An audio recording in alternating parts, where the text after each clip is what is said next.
It's really a pleasure to be here. As the mother of 3 kids, I can only say that we don't pay teachers enough.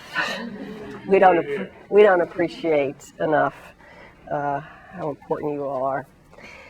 So I don't know what immunology lectures you've had so far. I'm going to assume you've had some basic knowledge of immunology in the last few lectures. So I'm going to focus, since we have just 45 minutes, on a particular type of lymphocyte called the CD4 T helper lymphocyte that I think is really the brains of the immune system, in which I've been particularly interested.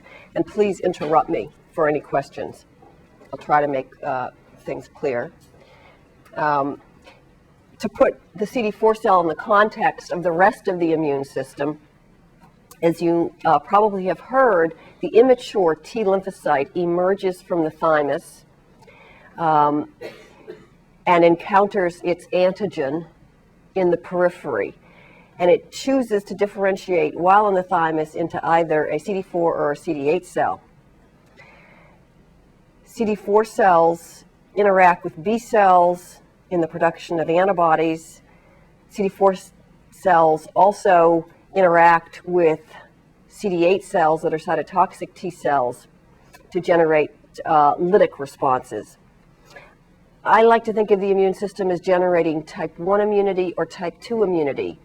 Type 2 immunity depends upon one of the 2 subsets of CD4 T helper cells called the Th2 cell that interacts with the B cell to generate antibodies. And it's that arm of the immune response that's really critical in allergies, asthma, and parasitic immune responses. That's type 2 immunity. Type 1 immunity is what we think of as cell-mediated immunity, delayed type hypersensitivity, macrophage activation, inflammation. And that is produced by a number of different cell types, including, very importantly, the other subset of CD4 cells, the T helper 1 cell. And we're going to talk for the rest of the time about these 2 subsets of CD4 cells, the Th1 cell and the Th2 cell. And Th1 cells, together with CD8 cells and 2 other cell types, natural killer cells and dendritic cells and macrophages, all together generate this type 1 immune response.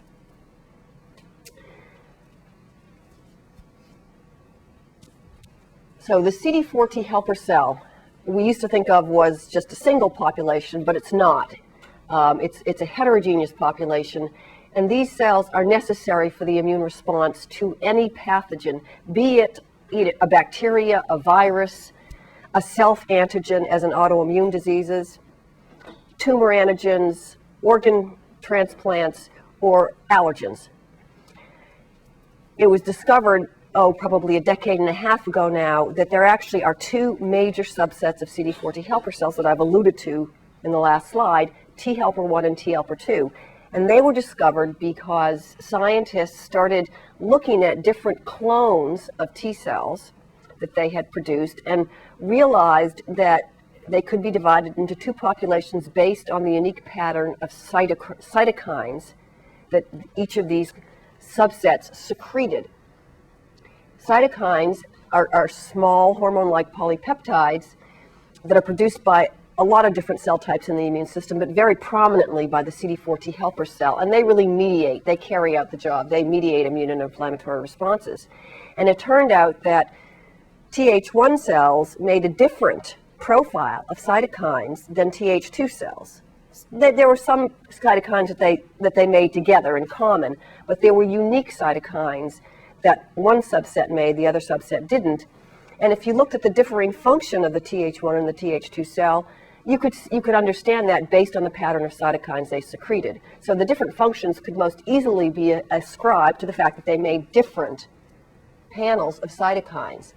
And I really just want to focus on 2 of those cytokines because they are really what I call the hallmark cytokines, interferon gamma and interleukin 4. There's a lot of different cytokines now that have been identified. I think we're up to 30 or 31. But these 2 cytokines are really the nuts and bolts of the immune system, and certainly of the CD4 T helper cell. Interferon gamma is made only by Th1 cells, and interleukin 4 only by Th2 cells. So let's say a little bit more about these cytokines in a minute. In addition to the fact that these two different subsets make different cytokines, they also can be distinguished on the basis of surface antigens, which characterize them in their effector, fully differentiated state. And it doesn't matter what these are, only to say that most of these are adhesion molecules or homing receptors, and probably govern the ability of these two different subsets to migrate to different tissues sometimes, and under different settings under different immune responses. So in the setting of a parasite infection, you would have migration of T helper 2 cells to the affected organ, for example, or in the setting of asthma. So they can be distinguished phenotypically as well as by the cytokines that they secrete. So interferon gamma is a very, very important cytokine. Its receptor is widely distributed. A lot of different cells have interferon gamma receptors inside and outside of the immune system. Probably its most important function is to activate macrophages, which then perform a number of different functions in mediating the immune response. It can stimulate its own production in an autocrine fashion, and it is really the cytokine that, if you want to say what is the one cytokine that's most responsible for delayed type hypersensitivity responses, it's interferon gamma. How do we know that this is such a darn important cytokine? With the advent a decade ago of technology that allows us to knock out genes, and you've heard about this technology, in mice, you can knock out interferon gamma or any of the components of that whole signaling pathway, and then say, well, how do these mice behave? So there have mice been made that lack interferon gamma or its receptor, or a signaling molecule that's just downstream of the interferon gamma receptor that's critical. And these mice are profoundly impaired. If you infect them with the virus, they die. They really cannot mount a type 1 immune response. They can neither mount a T helper 1 type immune response, nor overall just type 1 immunity. So if you challenge them with a pathogen, they will really not do well. Now, unfortunately, there are kids, actually, that have inherited mutations in components of this pathway, and these children die in childhood, actually, from overwhelming mycobacterial infection unless they receive transplants. So that's the human example. Interleukin-4, which is the second critical cytokine, again, its receptor is widely distributed. It does a lot of things. It can activate T cells and B cells and mast cells and eosinophils, so it's a generally allergic type cytokine. It causes B cells to produce certain subtypes of immunoglobulin that are classic of an allergic response, most notably IgE. Again, we have the genetic mutants in mice. And if mice that lack IL-4 or its receptor or its downstream signaling molecule really don't develop Th2 cells, and they have very impaired immunity to parasites, but they are protected against development of asthma or allergy. So what are the cells? Let's talk about interferon gamma first, that produce interferon gamma. I've divided the immune system into two major halves, as you can see, and I think you've probably heard these terms before. So adaptive immunity being composed of cells that rearrange their receptors, that's T and B lymphocytes, and innate immunity composed of dendritic cells, natural killer cells, macrophages, and we should really add here mast cells and eosinophils as well. You can see a lot of different cells produce interferon gamma. Probably the two cell types that make the most of it are the CD4 T helper 1 cell. The CD8 cells make a heck of a lot of interferon gamma, and dendritic cells and natural killer cells make a lot of interferon gamma as well. The production of IL-4 is a little more restricted. The major producer are clearly the T helper 2 CD4 cell, but these other cells can also produce a little bit of IL-4. All right, well, why do we care about this paradigm of Th1, Th2 balance? Why is it important? Over the last decade, there have been, it must be thousands of papers, really, documenting the in vivo relevance of this paradigm. Basically, the outcome of any immune response is going to depend on whether the organism tends to mount a Th1 type response or a Th2 type response. Most autoimmune diseases, type 1 diabetes, lupus, rheumatoid arthritis, multiple sclerosis, are diseases of overabundant pathogenic T helper 1 cells. So there's an excess of Th1 type activity. In contrast, you better be able to mount a vigorous type 1 response to be effective in combating tumors, transformed cells. Transplant rejection is hastened by overabundant pathogenic T helper 1 cells. Most pathogens, viruses, bacteria, require a vigorous Th1 response. What about the Th2 arm? Asthma, a worldwide epidemic at this point. Allergy. These are all characterized by overabundant, overactive Th2 cells.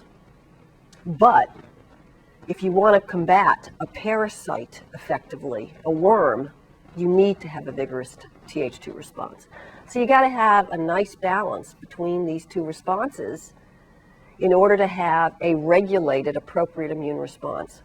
So it's very important to figure out how it happens, how a T cell that emerges from the thymus with its T cell receptor and first encounters antigen, the progenitor cell, the T helper progenitor cell, how it's going to decide to differentiate into a Th1 or a Th2 cell.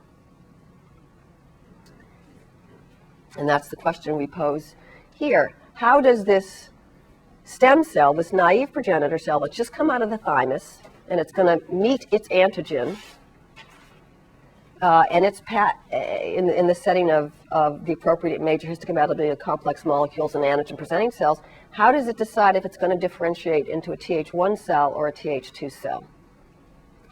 And I like to think of that choice being made by signaling through three major receptors on the progenitor cell. The first one is the T cell receptor, which you've heard about. So it turns out that the intensity of signaling through the T cell receptor, both the quality and the quantity of signaling through that T cell receptor, can affect cell differentiation. We don't have a good molecular underpinning for how that works, but the dose of antigen, the form the antigen is in, the route it's given, the quantity of it can tip you one way or the other. The second type of receptor that's critical are the co-stimulatory receptors. And these are receptors that work together with the T cell receptor to lead to T cell activation. If you have just the T cell receptor activated, engaged, and this receptor is paralyzed, then you get a paralyzed T cell. So you need both of these receptors being engaged in order to activate your T cell. There are a number of different members of the CD28 family, and there are a number of different ligands for it that are present on the dendritic cell. And depending on which receptor is engaged with which ligand, you can also affect the balance. So engagement of one of these receptors with a particular ligand on the antigen-presenting cell might drive you along this pathway more than this pathway. But again, this is just a balance. So while these two receptors are important, they are not definitive. The really important signal for T cell differentiation comes from the cytokine receptors that are present on the progenitor cell. And the two cytokine receptors that are the most important are the receptors for the cytokines, actually, that characterize these subsets. So you can see this is a beautiful autocrine feedback loop. So we know that in order for a progenitor cell to become a Th1 cell, you need to have interferon gamma. Remember, mice that lack interferon gamma, or humans that lack it, don't develop Th1 cells. So the major stimulus for this precursor cell to become a Th1 cell is interferon gamma binding to its receptor. Another important cytokine is IL-12, and this is made by dendritic cells. In contrast, if you want to become a Th2 cell, you've got to have interleukin-4 binding to its receptor. Remember, mice that lack IL-4 or its receptor don't develop Th2 cells. So this is a positive feedback loop. Where does this interferon gamma come from? Well, it can come from the progenitor cell very early on. It can come from the dendritic cell, which is a very attractive scenario because you have the dendritic cell. It interacts with its pathogen, its bacteria, virus. It secretes interferon gamma. Interferon gamma then binds to the receptor on the progenitor cell and drives it along a Th1 pathway. These cytokines not only enhance and are required for the generation of the subset that they like, but they inhibit the development of the opposing subset. So IL-4 pushes the T cell along this pathway and simultaneously inhibits this pathway. Interferon gamma and IL-12 do the same thing in reverse. So we have positive and negative feedback loops. The cytokines are really key. So when we think about how would we alter T helper subset balance, if we wanted to think about that, there really are three receptors that we can work with. We can work with the T cell receptor, we can work with costimulatory receptors, or with the cytokine receptors. Now, I think that I've really covered this information in speaking in general about the three receptors, but I wanted to make a point about the dendritic cell because it's such an important cell. And I think nowadays a lot of attention has been focused on the innate immune system as opposed to the adaptive immune system.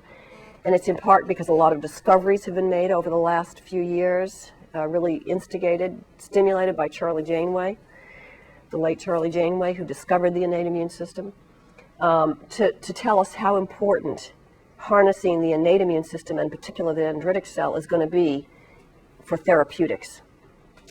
The dendritic cell has two major functions. It's responsible for recognizing the antigen or pathogen, taking it up, processing it, and presenting it to the T cell. So it's an antigen presenting cell. You have to have a dendritic cell to activate your T cell, your CD4 T helper cell. The dendritic cell also is a little factory of pro-inflammatory cytokines or immunosuppressive cytokines. So the dendritic cell itself makes cytokines, interferon gamma, TNF, or an immunosuppressive cytokine called interleukin 10. And it turns out that there are different subsets of dendritic cells. Why should life be simple? And this is far more detail than you need. The point of this is to basically say there are two major subsets of dendritic cells. And this subset of dendritic cells tends to encourage a Th1 response, at least in part because it itself produces the two Th1 enhancing cytokines, interferon gamma and IL-12. So if you take a naive progenitor T cell and put it together with this kind of dendritic cell, you're going to end up with a Th1 cell. The myeloid dendritic cell can do either, depending on what antigen it sees and how it's stimulated. It might end up producing IL-12 and interferon gamma and go in this direction, or IL-10, which will instigate events that will end up in a Th2 polarized population. So it's important to know that the dendritic cell, through its interaction with both the T cell receptor and co-stimulatory receptors, because the dendritic cell expresses the ligands for the co-stimulatory receptors, and through its production of cytokines, influences T helper cell fate. It's an important player. we've mentioned this before, that the strength of the TCR signal influences that balance. The antigen dose, the route of administration, the structure of the antigen can all influence it. Co-stimulation we've mentioned, and I just show you here that there are different receptors. There are positive versus negative receptors. There are receptors such as this one that tends to favor a Th2 response. There are ligands on the antigen-presenting cell that tend to favor Th1 or Th2 responses. But it's not absolute. It's just a preference. And then there are the cytokines themselves, which my lab has been most interested in, I think because they're really the most potent determinants of cell fate.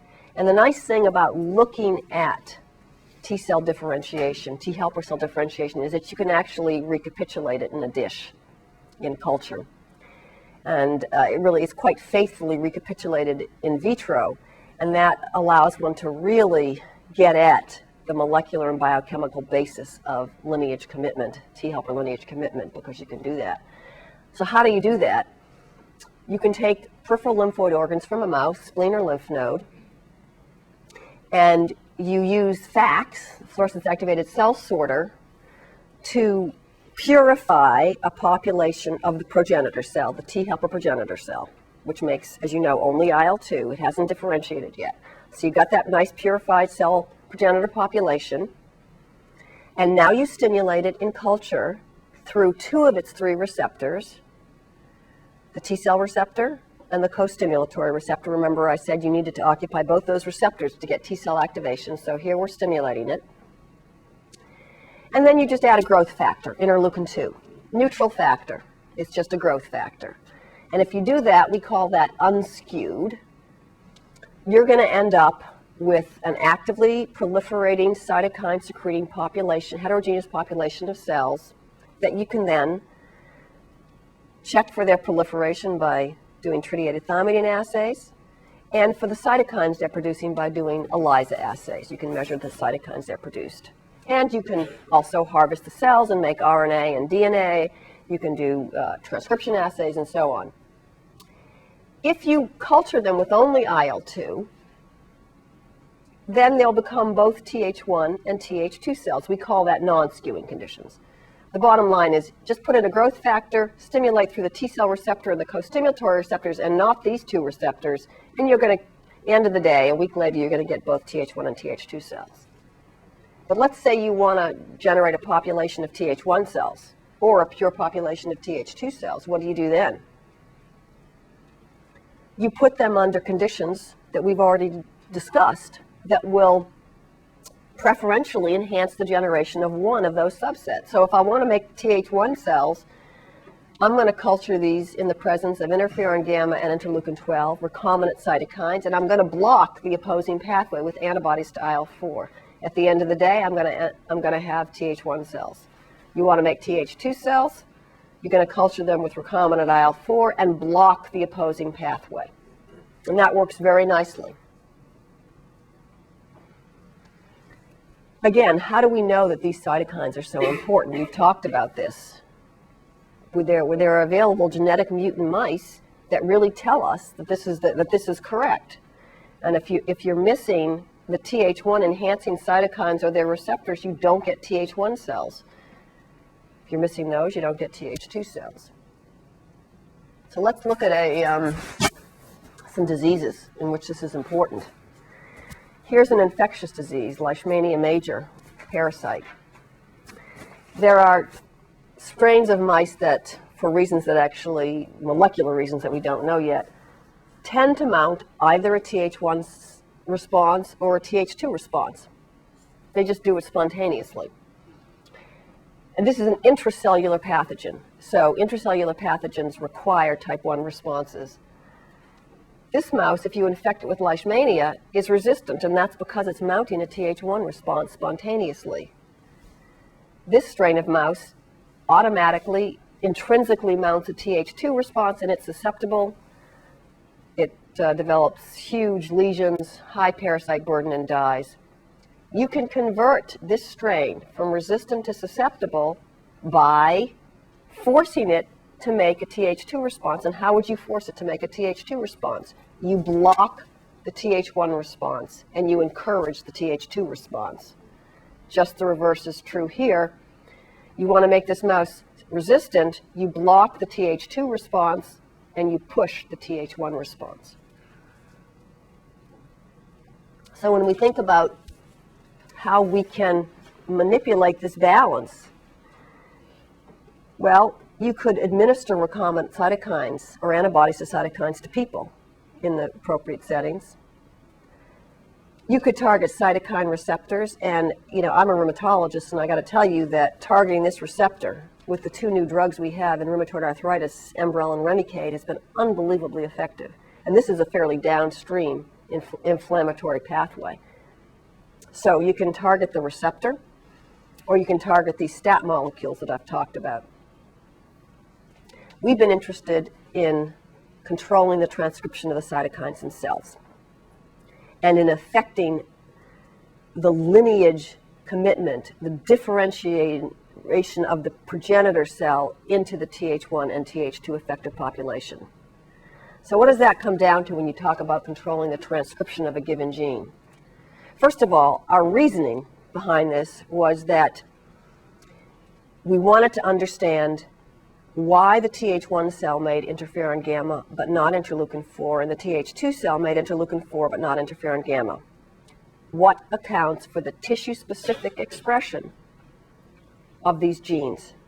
We reasoned that if we could understand that, if we could understand the transcription factors that control the transcription of the interferon gamma gene, those would be the same transcription factors that would control the whole lineage commitment of a progenitor cell to a Th1 cell. Because interferon gamma is critical. Without interferon gamma, you don't get a Th1 cell. So if we knew how to control the transcription of the interferon gamma gene, we would know how to control Th1 lineage commitment.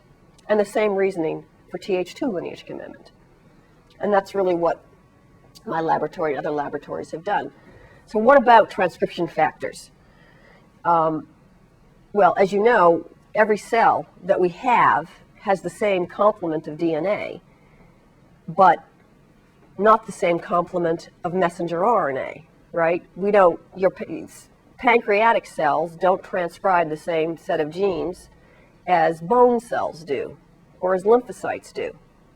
You don't transcribe it. There's a lot of housekeeping genes that all cells produce, but then there are unique genes that are only made by certain cells and not others.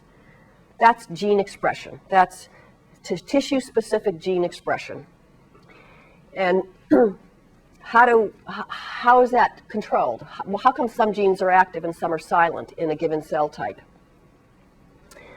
It's because a class of proteins called transcription factors control the transcription of certain genes in some cells but not others. Maybe it's because those transcription factors are only present themselves in certain cells, so they're not even there, and if they're not there, then that gene can't be transcribed. So we wanted to identify the transcription factors that were unique to interferon gamma or to interleukin 4. How do transcription factors work? They bind to elements in the non-coding region of genes. Those elements are often in the upstream promoter region of a gene, but they can be in introns or they can be far away, 5' or 3', many kilobases upstream or downstream. Transcription factors thus have they're modular proteins. They have three major domains. They have a domain that we call the DNA binding domain. And that is characterized by certain hallmark motifs, the zinc finger, the helix loop helix, various motifs that you see repeated throughout many different transcription factors. And let's remember that transcription factors are very important. If you look at the whole genome, it's about 30,000 genes, 1,500 of them are transcription factors. That's a heck of a lot. So they're important little regulatory proteins. So there's a domain on the transcription factor that binds specifically to certain sequences of DNA, short stretches of DNA called cis elements that are present in the promoter regions, the non-coding regions of a given gene. So if you want to identify a transcription factor, you could look to identify first what are the important regulatory sequences in that gene, okay, in the promoter region.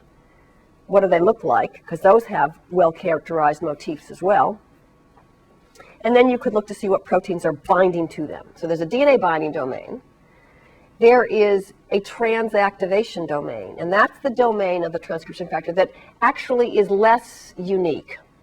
It's often interchangeable between transcription factors because its function is to interact with RNA polymerase to drive transcription, to actually interact with the basic transcriptional machinery just to drive transcription. So that's pretty interchangeable. The specificity really is achieved through the DNA binding domain and the third domain, which is a dimerization domain, and that controls its interaction with other proteins, other transcription factors, or other adapter or signaling type proteins. That's what a transcription factor looks like, and it binds to certain cis elements in the promoter region of genes. Now, this is just to show you, look, there's a heck of a lot of transcription factors that we and others have identified that are important. I mean, there's really a lot of them. But most of these transcription factors are expressed in both Th1 cells and Th2 cells. That doesn't mean they're not important, okay? It just means that they're not what we're looking for. We want the ones that are expressed specifically, and here they are. There's actually only 3 of them. 2 of them we isolated. One of them was isolated by another laboratory that control lineage commitment of the progenitor cell. And the bottom line is, how do you know that's true? So if you isolate these genes, and we don't have to go through how we actually did it, how do you prove that, they're really what you think they are? And I'll show you how we prove it briefly, but the bottom line is, you want to make mice that lack them, right? That's the cleanest way to do it. If you knock it out in a mouse, what happens? Well, if you knock Tbat out in a mouse, you don't get Th1 cells, you don't get interferon gamma production. If you knock either of these out in a mouse, you don't get Th2 cells, you don't get IL-4 production. That's sort of the end. Question? Yes? You must knock both of them out for the Th2? Yeah, it's either one. Okay.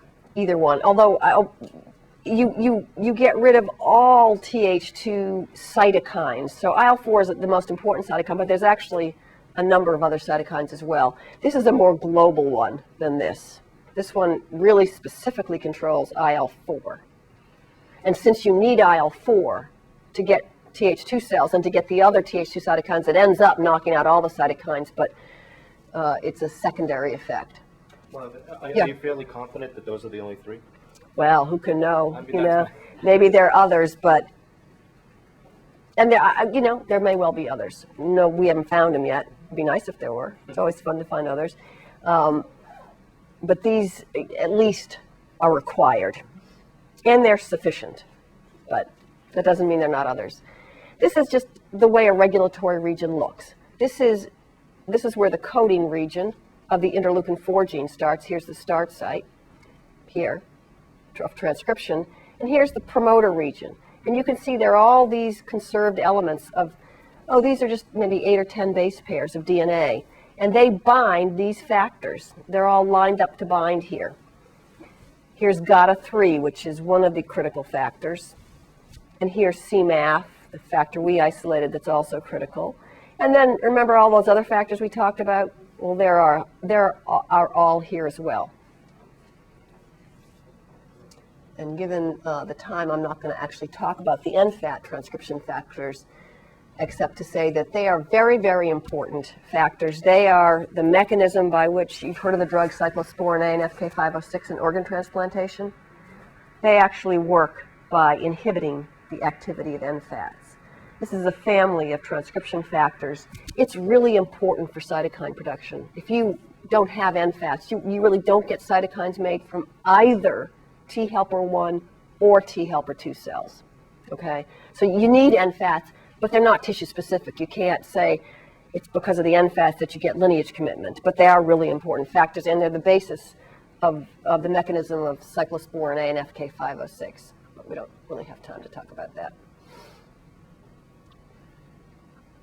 Let me just tell you a little bit about these three factors in the last few minutes.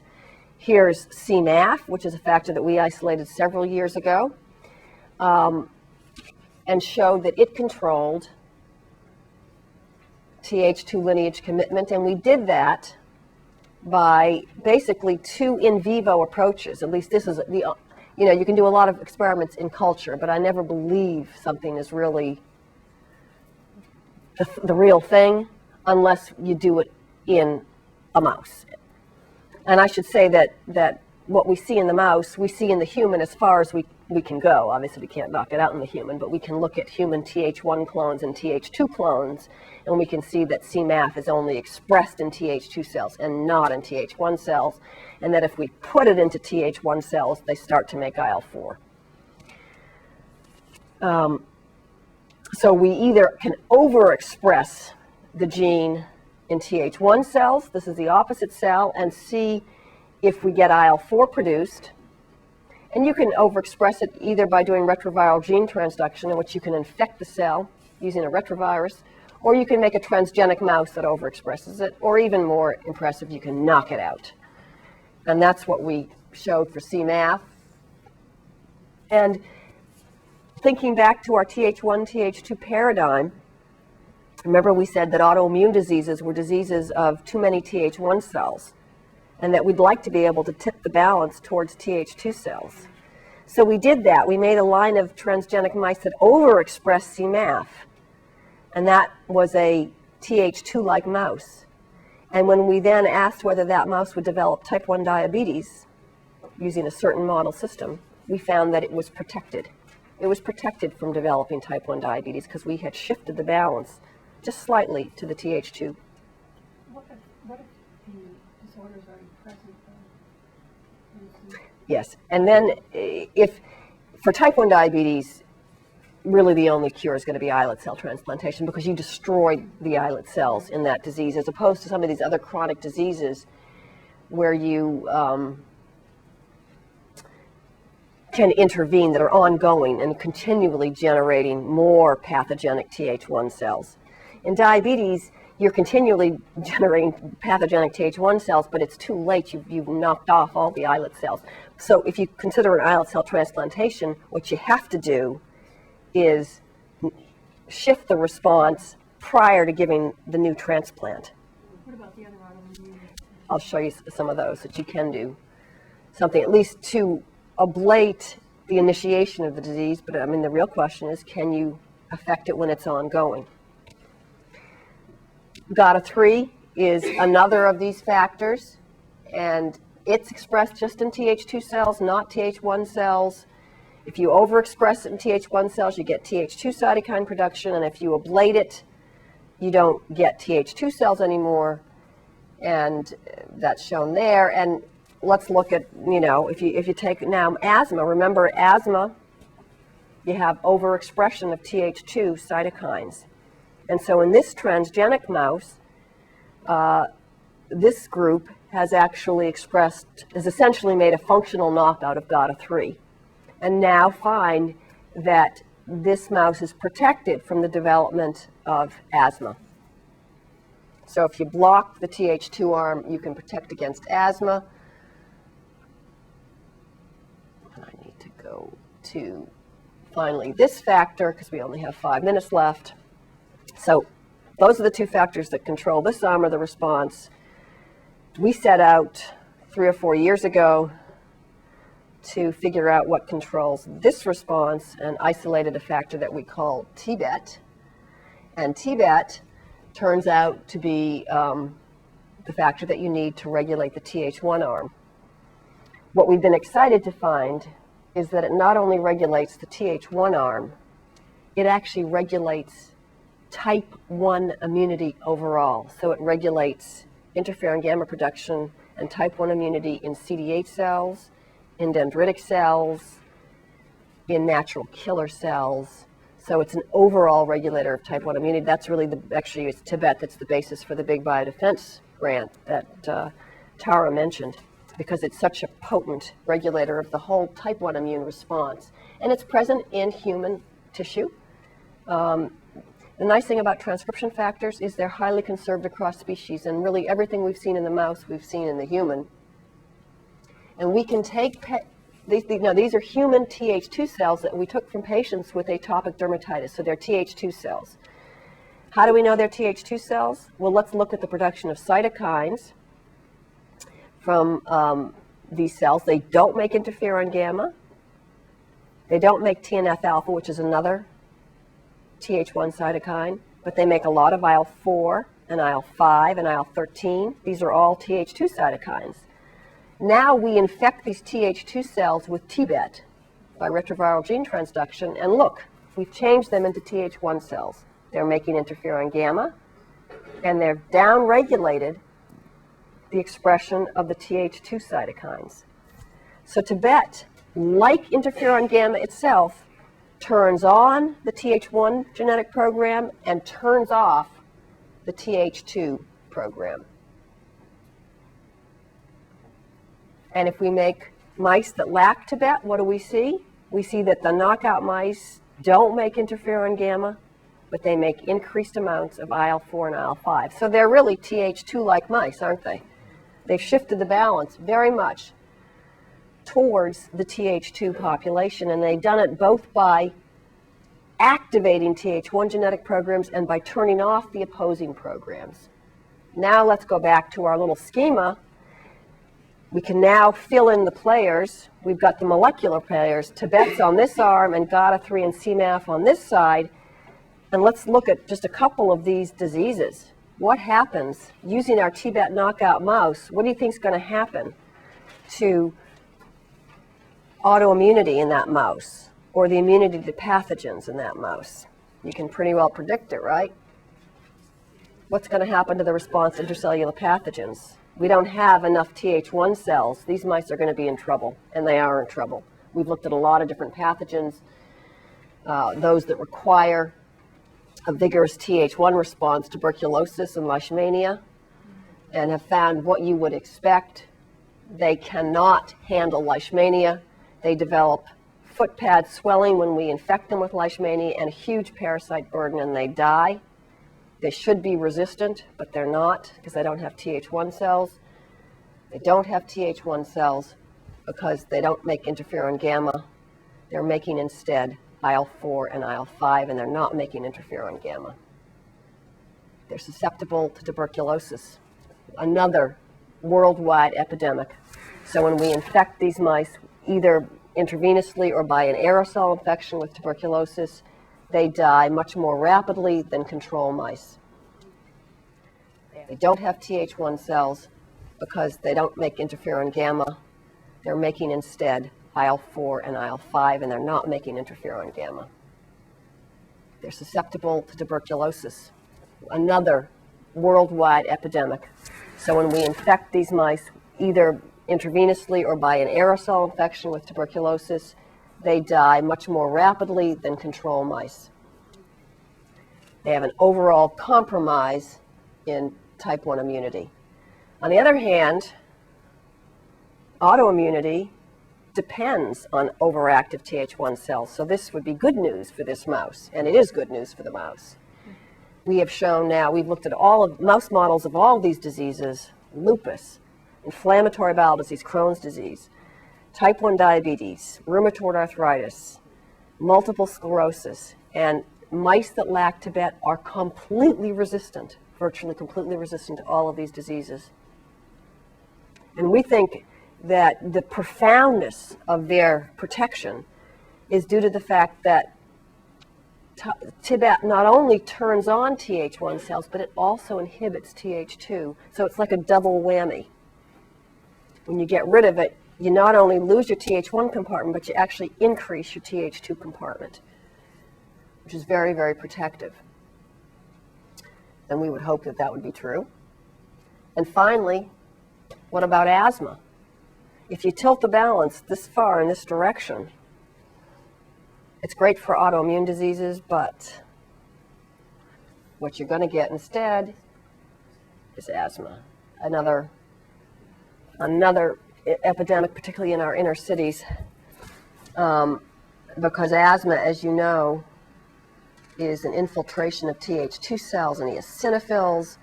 You get airway hyperresponsiveness, you get chronic airway remodeling, bronchoconstriction, inflammation, and the Tibet knockout mice are like the lungs of asthma patients. So the lungs of asthma patients, you see a lot of T cells, but you really don't see any Tibet positive cells. That makes sense, right? Because there are going to be all Th2 cells in the lungs of asthma patients. They don't express Tibet.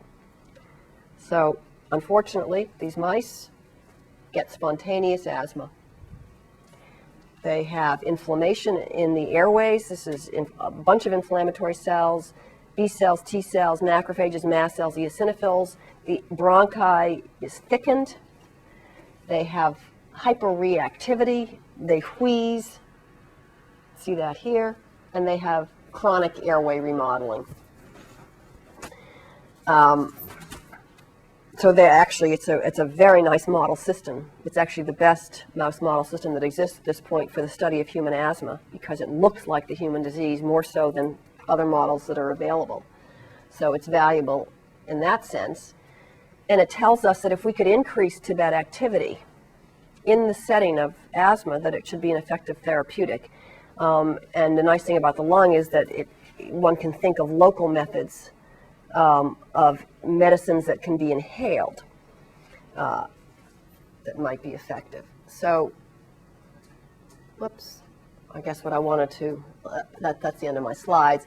I just wanted to say that we are working with a biotechnology company out on the West Coast who have licensed Tibet from us to find small molecules that will increase Tibet activity in the setting of tumor immunity or immunity to pathogens or asthma, or that will block Tibet activity in the setting of autoimmune disease.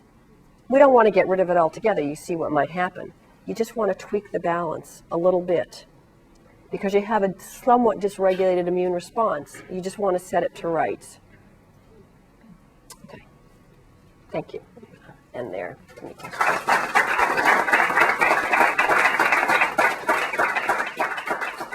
That's a really good question. How do you turn that cycle off, right? If you got a type 1 cell and it's making interferon gamma and it's stimulating itself, how are you going to turn that cycle off and finish your immune response? And I think that's really a huge unsolved question. I don't think we really know the answer to that question, except that if you look at the expression of these transcription factors, it doesn't stay on all the time. You know, as soon as the T cell is stimulated through the T cell receptor or the interferon gamma receptor, the levels of Tibet go up. But then they start to come down again. So I think once the antigen is removed, you're going to stop triggering the T cell. You're going to stop triggering the expression of Tibet or GATA3, and the system will turn itself off. But I don't think that's really been that well studied. It's a good question. Yeah. You.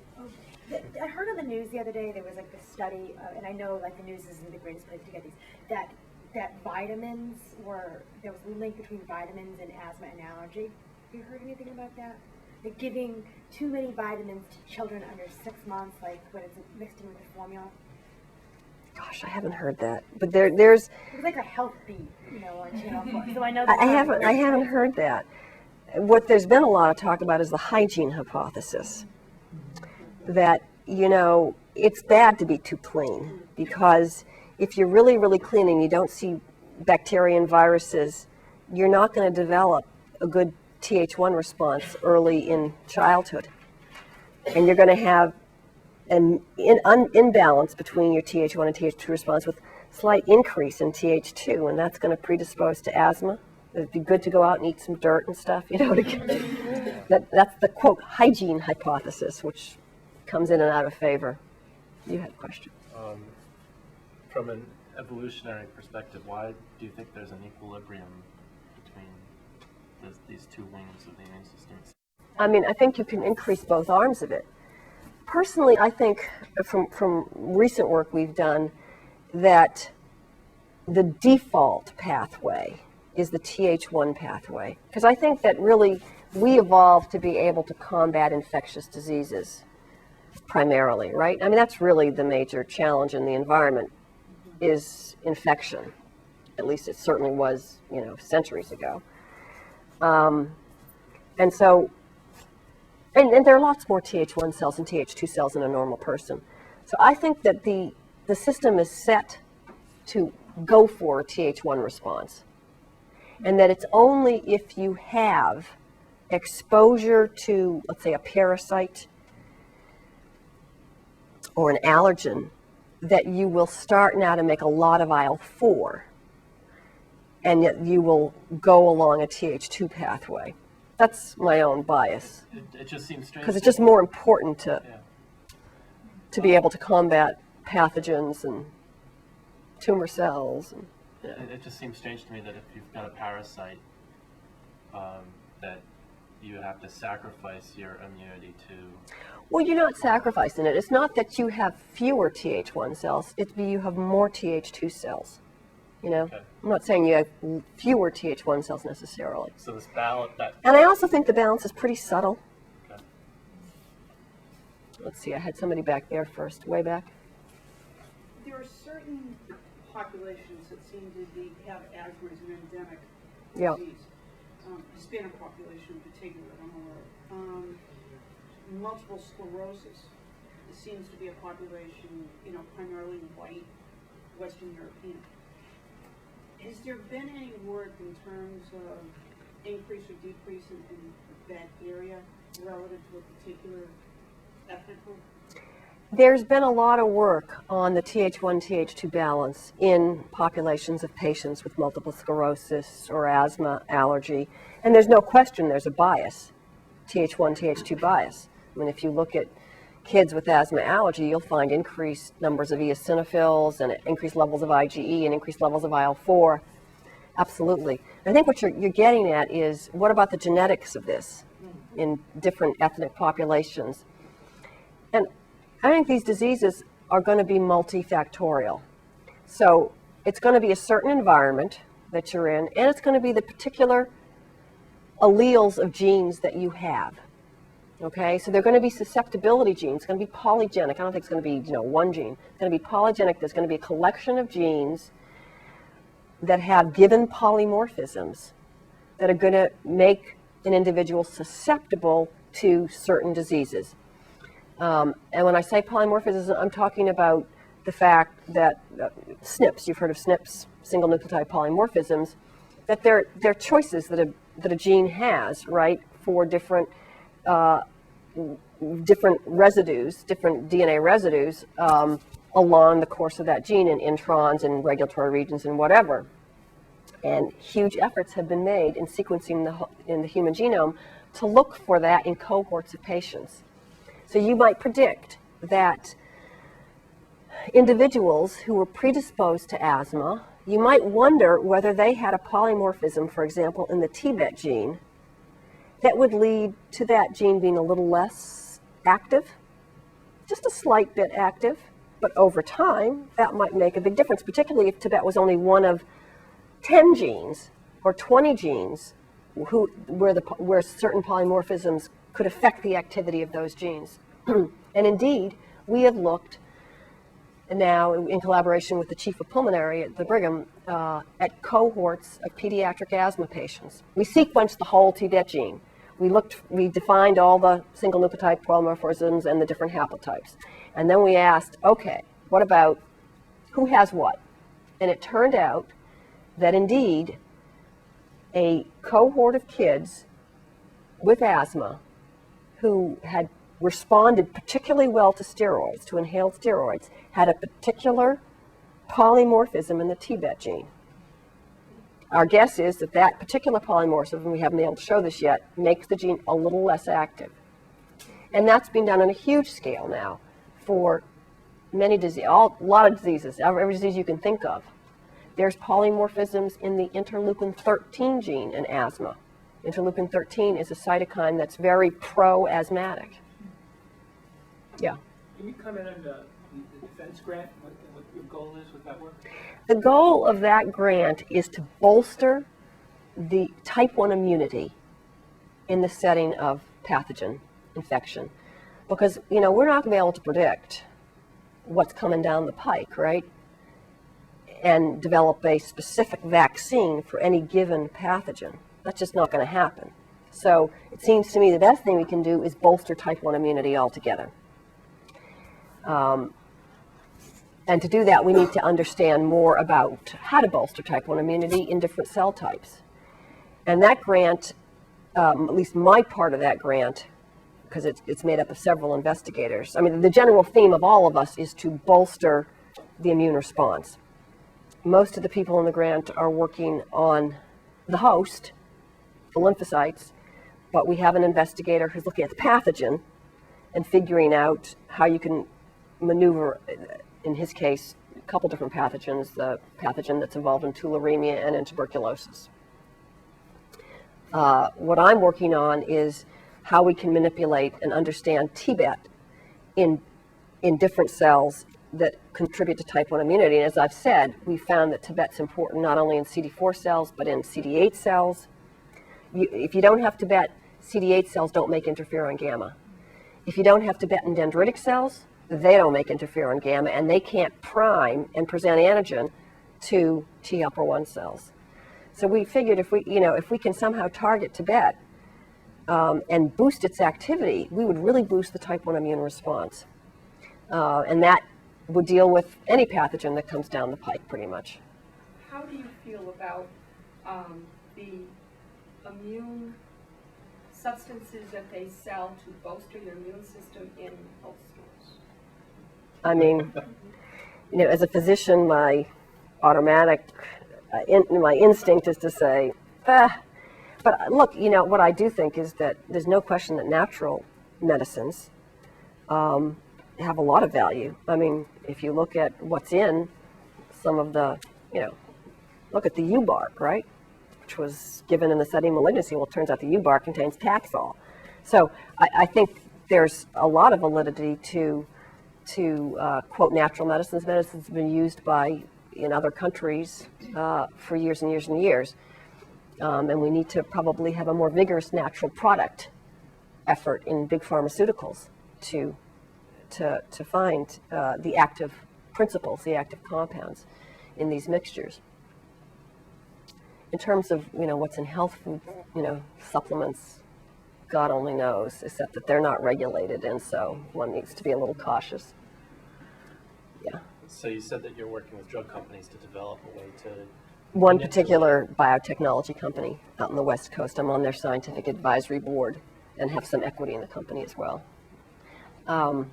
And yeah, they've doing high throughput screening. We designed a screening cell assay for them, and they're screening through thousands and thousands, hundreds of thousands of small molecules and compounds to look for those that can activate TBET or inhibit TBET. So the idea would be to be able to take a pill then, and then... Optimally to take a pill. Small, it's obviously easier to take a pill than it is to have a biologic. But, biologics are here. I mean, 25% of new drug applications to the FDA are going to be biologics. What do you mean by that? I mean, protein molecules, antibodies that you can't really take orally, but that you take intravenously or subcutaneously or intramuscularly. For example, the new medications for rheumatoid arthritis that block the TNF receptor, you have to take either intravenously or intramuscularly. So then once those peptides hit a cell, it will activate the increased production of this? Well, in those cases, they're antibodies, so they block signaling through the TNF receptor. We're hoping to identify chemical compounds that will be taken up into a cell and either increase TBET activity or decrease it.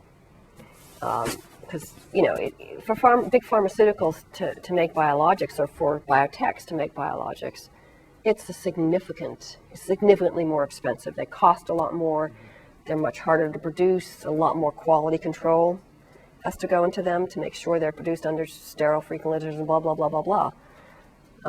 So you'd rather have an orally available compound.